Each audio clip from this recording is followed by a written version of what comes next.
Bismillahirrahmanirrahim. Assalamualaikum warahmatullahi wabarakatuh. Perkenalkan, nama saya Muhammad Rafif dengan NIM 2300009029. Nah, jadi saya di sini akan menjelaskan mata kuliah belajar dan pembelajaran yang bermaterikan solusi untuk lingkungan belajar yang mempengaruhi efektivitas pembelajaran. Jadi yang paling pertama adalah tentang pengertian lingkungan belajar. Nah, jadi lingkungan belajar ini adalah kita seperti bagaimana teman-teman di sekeliling kita, bagaimana orang-orang di dekat kita seperti orang tua, keluarga, teman, saudara. Apabila mereka membawa suatu hal yang positif, maka kita juga akan mendapatkan hal positif juga. Apabila mereka membawa hal yang negatif, maka kita juga akan terkena dampak negatif tersebut. Seperti kata pepatah, buah jatuh tidak akan jauh dari pohonnya. Begitu pula dengan kita. Apabila kita berteman dengan orang-orang positif yang membawa hal-hal positif, maka kita akan terkena dampak yang baik juga. Nah, disinilah kita harus pentingnya kita dalam membaca situasi lingkungan belajar yang baik, yang mendukung kita untuk menjadi kepribadian yang bisa lebih maju.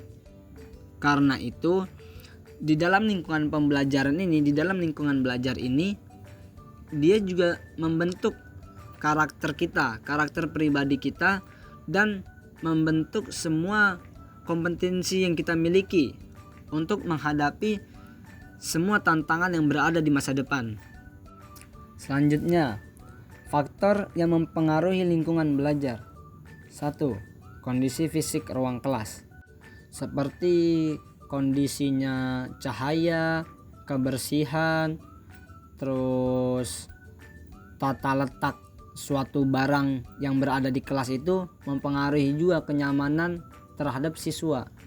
Apabila kurangnya pencahayaan di dalam kelas, maka konsentrasi kita juga akan menurun dan membacanya itu pasti juga akan lebih sulit. Jikalau pencahayaannya cukup atau dalam tanda kurung terang, maka kita dalam untuk berkonsentrasi dan dalam untuk membaca itu bisa lebih bagus. Termasuk juga dengan kebersihan. Nah, kebersihannya ini juga mempengaruhi kenyamanan siswa dalam belajar. Apabila kelas kotor, maka kenyamanan siswa juga akan menurun.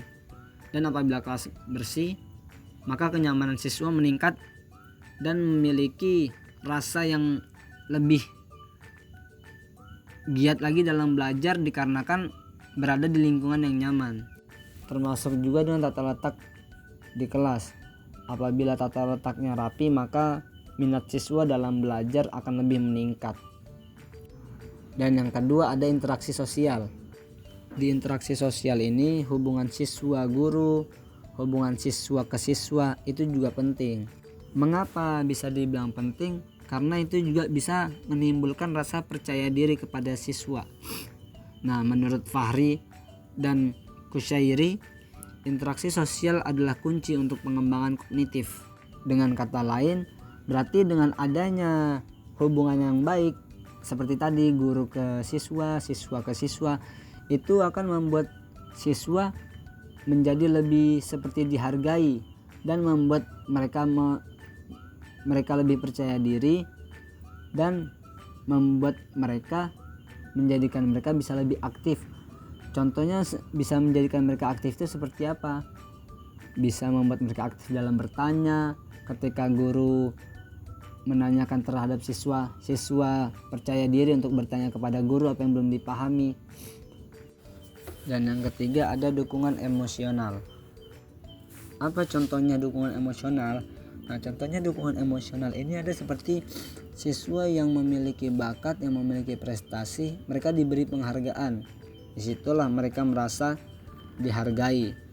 Menurut Puspita, kecerdasan emosional adalah kemampuan untuk mengenali dan mengelola emosi sendiri dan orang lain. Jadi, siswa yang merasa dihargai dan didukung secara emosional, mereka akan terus mengupgrade diri mereka, terus memaksimalkan diri mereka dalam belajar. maka dari itu mereka akan terus mengupgrade diri mereka untuk menjadi yang lebih baik. Selanjutnya, masalah gangguan lingkungan. Nah, contoh gangguan lingkungan ini seperti apa? Contoh gangguan lingkungan ini seperti ada orang yang berisik di luar kelas, itu juga akan menurunkan konsentrasi dalam belajar. Bukan hanya kebisingan saja, bahkan jika ada salah satu siswa yang usil kepada siswa lain, maka mereka juga akan turun konsentrasinya dalam belajar.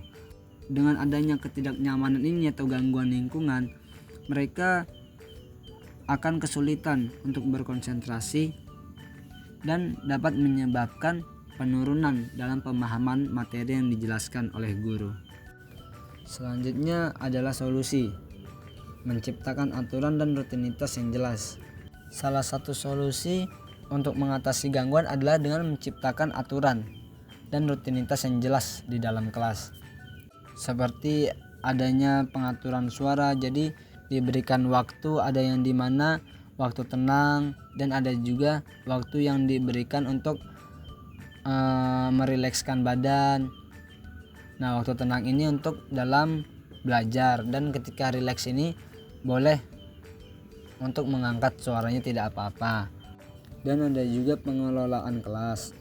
Pengelolaan kelas seperti memberitahu siswa jangan melakukan perilaku seperti ini agar tidak mengganggu kenyamanan di dalam kelas.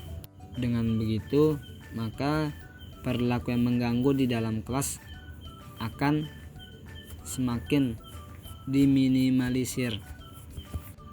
Ada juga penciptaan zona belajar.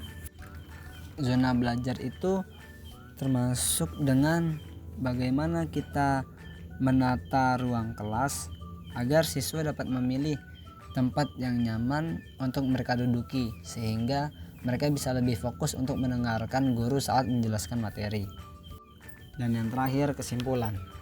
Jadi lingkungan belajar ini sangat berpengaruh terhadap efektivitas pembelajaran.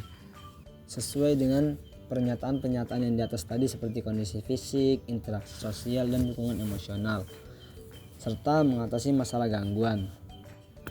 Dan kita juga bisa terus menciptakan suasana yang baik untuk dalam kegiatan belajar. Seperti yang dinyatakan oleh Mustika, lingkungan yang baik adalah kunci untuk menciptakan masa depan yang lebih baik. Dengan begini, penting bagi pendidik untuk terus menciptakan suatu lingkungan yang baik agar siswa dapat lebih berkonsentrasi dalam belajar dan meningkatkan kemampuan yang mereka miliki. Mungkin cukup sekian dari saya. Apabila ada kekurangan, datangnya dari saya sendiri, dan apabila ada kelebihan, itu datangnya dari Sang Penguasa Ilahi. Dan yang terakhir, wassalamualaikum warahmatullahi wabarakatuh.